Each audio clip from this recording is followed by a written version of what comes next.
Assalamualaikum warahmatullahi wabarakatuh. Waalaikumsalam warahmatullahi. Bismillah, alhamdulillah, wassalatu wassalamu ala rasulillah wa ala alihi wa sahbihi wa mawalah wa la hawla wa la quwata illa billah, amma ba'd. Yang kami muliakan Al-Mukarram Bapak Kiai Muhammad Hedi, SPDI MPD. Beliau pengasuh Pondok Pesantren Hizbah Al-Fatih, Pondok Tahfiz Quran. Dan juga yang kami hormati teman-teman dari Staima, sahabat saya, Bang Nabil, Muhammad Nabil. Alhamdulillah, pertama-tama kita bersyukur kepada Allah Subhanahu wa Ta'ala pada siang hari yang berbahagia ini. Atas izin Allah Subhanahu wa Ta'ala, kami rombongan dari Staima bisa berkunjung ke pondoknya Pak Kiai. Terima kasih Pak Kiai telah disambut dengan sangat ramah sekali, yang luar biasa, Masya Allah. Jadi sebelum kami mulai, kami akan perkenalan dulu. Nama saya Imam Ghazali. Saya mahasiswa dari Staima, jurusan Syariah, Prodi HKI. Teman saya? Saya dari kampus Staima, jurusan Syariah, Prodi Hukum Keluarga Islam. Oke, jadi pada siang hari ini kami mohon izin untuk wawancara dengan Pak Kiai, terutama menyangkut tentang hukum-hukum pernikahan, yang mana ini yang telah terjadi di masyarakat. Mungkin banyak salah paham bagaimana tentang statusnya anak yang hamil di luar nikah, mohon maaf, seperti itu. Terus bagaimana hukumnya menikahi orang yang hamil karena berzina, seperti itu. Jadi nanti insya Allah ini akan dibahas tuntas oleh Bapak Kiai Muhammad Hedi yang akan sebagai narasumber kita pada siang hari ini. Baik Pak Kiai, langsung saja ke poin pokoknya. Yang pertama, siapa saja yang berhak menjadi wali nikah? Baik, bismillahirrahmanirrahim. Assalamualaikum warahmatullahi wabarakatuh. Waalaikumsalam. Alhamdulillah wa syukurillah. Allahumma salli ala sayyidina Muhammadin wa ala ali sayyidina Muhammad. La hawla wa la quwata illa billahil aliyyil azim. Rabbi shrah li sadri wa yassir li amri wahlul 'uqdatam min lisani yafqahu qawli. Salah satu fenomena akhir zaman ini, pergaulan bebas merajalela. Oleh karena itu, dengan adanya perguruan tinggi Islam, salah satunya yang sedang sekarang berkunjung di pondok pesantren dari Staima Sintang, ada sahabat saya, Mukarram Bang Ghazali dengan Bang Faridnya, berdiskusi berkenaan dengan fenomena yang saat ini. Sebelum saya masuk ke pertanyaan itu, ya sudah 14 abad yang lalu Quran itu memberikan garis besar. Qala Allah Ta'ala fil Quranil Karim, wa la taqrabu zina. Janganlah engkau ini mendekati zina. Melakukan saja jangan gitu. Dekati saja jangan, apalagi melakukan. Lalu kemudian ayat ini bagaimana supaya lebih aplikatif, mudah dicerna, dipahami oleh kebanyakan orang-orang beriman di antara kita.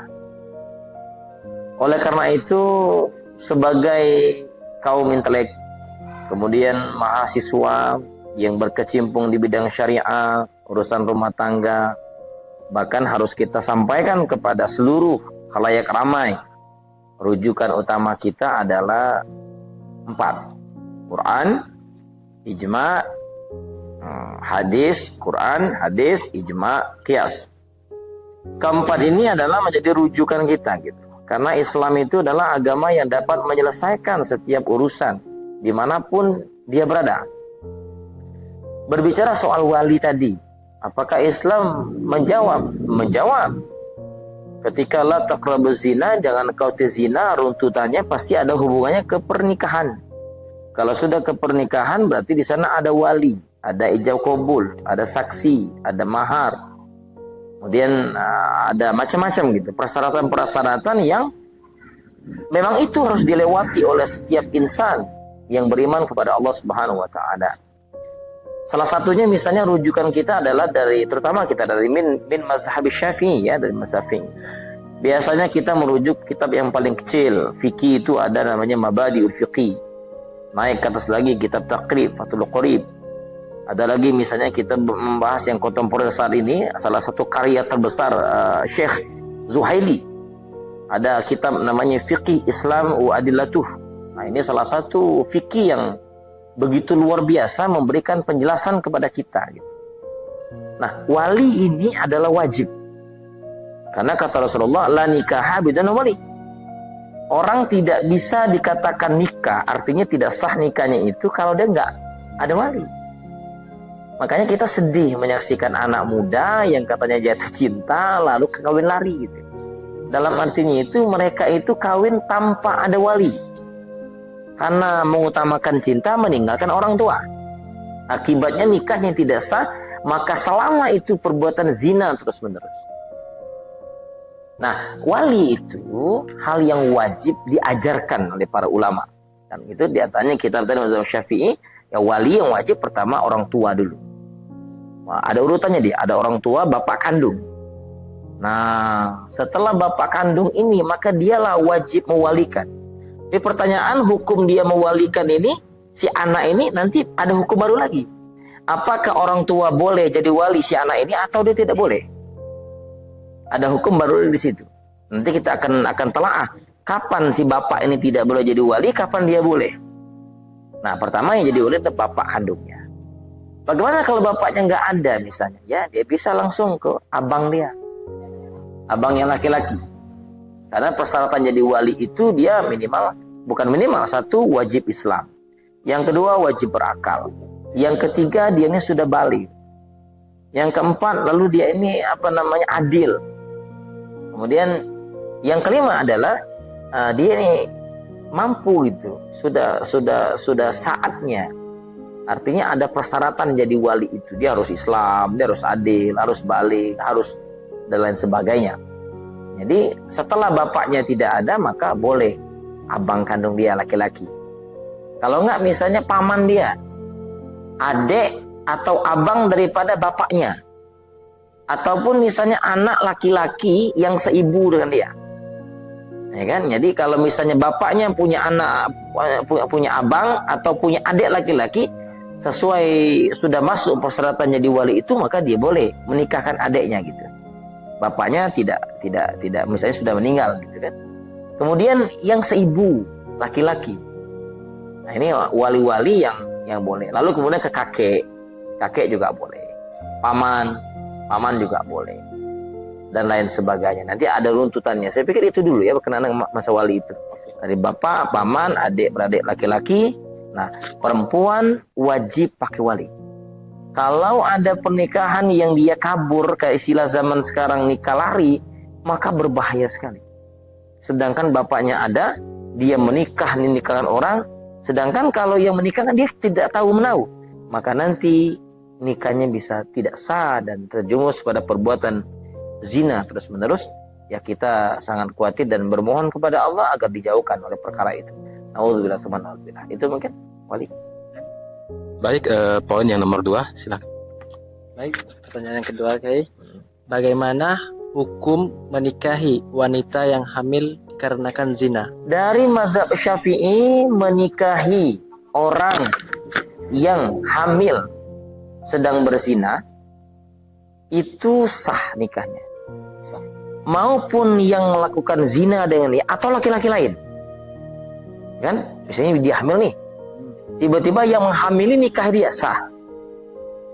Atau misalnya yang menghamili kabur, ada laki-laki lain karena sudah jatuh cinta tadi kan, ayo ngapain kita tidak hamil pun kan, nikah, maka hukum nikahnya sah. Sah dan tidak perlu harus ngulang lagi. Saya tidak bahas mazhab lain ya, nanti kalau ada mazhab lain maka dia tidak sah nikahnya. Tapi karena saya diajarkan karena saya santri Nahdliyin, kayak saya Nahdliyin semua, belajar dari kitab-kitab itu, maka posisi sedang hamil dia menikah sah. Cuma nanti jadi masalah anaknya. Nah, itu sudah bab lain. Nasabnya nanti akan terputus dia. Jadi hukumnya adalah, pertanyaannya apakah sah nikah dalam keadaan hamil? Sah. Ada dua tuh, baik yang menikahi yang menghamili dia nikah sah, hukum nikahnya, maupun orang di luar yang menghamili. Pihak ketiga gitu. Kalau dia menikah, ada wali, ada ijab kabul, ada mahar, maka sah. Oke, berarti sah ya kalau menikah sama orang hamil karena zina walaupun dia bukan yang menghamili. Bukan. Walaupun orang lain tetap Orang sah. lain tetap sah. Boleh sedikit kayak mungkin disebutkan sumber kitabnya. Sumur kitab ini kita bisa merujuk ya tadi saya sampaikan di awal. Silakan dibuka fikih Islam. Karya Syekh Wahbah. Karya Syekh Zuhaili. Wahbah Zuhaili. Wahbah Zuhaili. Syekh Wahbah Zuhaili. Oke, baik. Jadi atau bisa juga dibaca di kitab Fathul Qorib. Oke. Baik, yang ketiga adalah bagaimana status nasab anaknya? Status nasab anaknya terputus. Dari bapaknya terputus. Memang secara biologis dia itu anak dia. Namun didukung dengan fatwa MUI, ada fatwanya tuh. Karena saya ketua harian MUI jadi baca itu gitu ya. Ada fatwa harian, ada fatwa MUI-nya bahwa secara biologis memang dia yang menghamili bapak ini. Ketika dia lahir maka nasabnya terputus. Kemana nasab si anak ini? Larinya ke ibu. Nah, nanti kalau seandainya yang lahir adalah perempuan, bapak biologis tadi nanti dia dewasa menikah dia, maka tidak boleh menikahkan jadi wali. Yang jadi wali dia harus hakim. Di sini harus jujur orang tua ini. Posisi harus jujur ini. Kalau misalnya bapaknya tidak jujur, malu aku nih kan. Dia nggak cerita bahwa padahal itu anak dulu hasil hamil. Menikah dia hamil duluan. Maka ketika anak ini nanti menikah, tidak sah pernikahannya, mengerikan. Lebih amannya dia jujur, memang dulu anak ini ya memang anak kandung biologi saya, tapi saya anak ini dapat dilakukan sebelum menikah. Mesti jujur. Ya tentu bukan di depan umum ngomongnya. Datang aja ke KUA setempat, nanti KUA akan pandai menjaga rahasia itu. Datanya, data-data anak itu kayak mana Kiai? Data-data semua rujukannya ke ibu. Kartu keluarga? Kartu keluarga karena kepentingan pemerintah kan? Boleh lagi bapak itu. Kalau kartu keluarga nggak ada hubungan. Toh nikah itu kalau nggak ada buku nikah sah kan? Kan begitu. Jadi nikah itu tanpa buku nikah sah apa tidak? Sah. Karena kita negara Republik Indonesia, kita harus ngikutin aturan itu, regulasi pemerintah itu. Wallahu a'lam. Oke, baik. Ini soal yang keempat, mungkin tadi sudah dijawab sama Pak Kiai. Bagaimana, apakah setelah menikah, setelah anaknya lahir, apakah harus diulang lagi akad nikahnya? Setelah anaknya lahir, karena dia berhubungan zina tadi, kemudian dia punya anak lain lahir, maka tidak perlu diulang lagi. Jadi tidak perlu, sudah cukup ya, sah. Malahan secara posisi saya mohon maaf nih, ini sudah dakwah. Kalau sudah itu terjadi, silakan mohon ampun kepada Allah. Taubatan nasuha, jangan ceritakan lagi, yakinlah Allah akan ampun. Oke, Masya Allah, luar biasa Pak Kiai jawabannya. Jadi jawaban beliau ini sangat jelas sekali bahwa menjawab kasus yang terjadi di masyarakat kita, ya mungkin sebagian kalangan, sebagian orang menganggap bahwa ketika menikahi orang hamil nggak boleh, ya kan? Maksudnya orang hamil karena zina. Jadi telah kita dengar bersama bahwa tidak masalah kalau kita ini menikahi wanita yang berzina, yang hamil karena zina, artinya tetap sah, namun tetap kita wajib bertaubat kepada Allah Subhanahu wa Ta'ala. Jadi mungkin cukup sekian diskusi kita bersama Pak Kiai Muhammad Hedi, SPD MPD, yang telah memberikan kita ini pengetahuan yang luar biasa. Terima kasih Pak Kiai yang telah memberikan ilmunya kepada kami, sehingga ini bisa menjadikan jawaban untuk masyarakat kita, terutama kami-kami yang orang awam yang memang sangat butuh atas jawaban yang betul-betul bersumber dari kitab para ulama kita, terutama dari kitab Mazhab Imam Asy-Syafi'i. Oke, mungkin cukup sekian dari kami. Sekali lagi kami ucapkan terima kasih dan mohon maaf apabila ada kekurangan. Wassalamualaikum warahmatullahi wabarakatuh. Waalaikumsalam.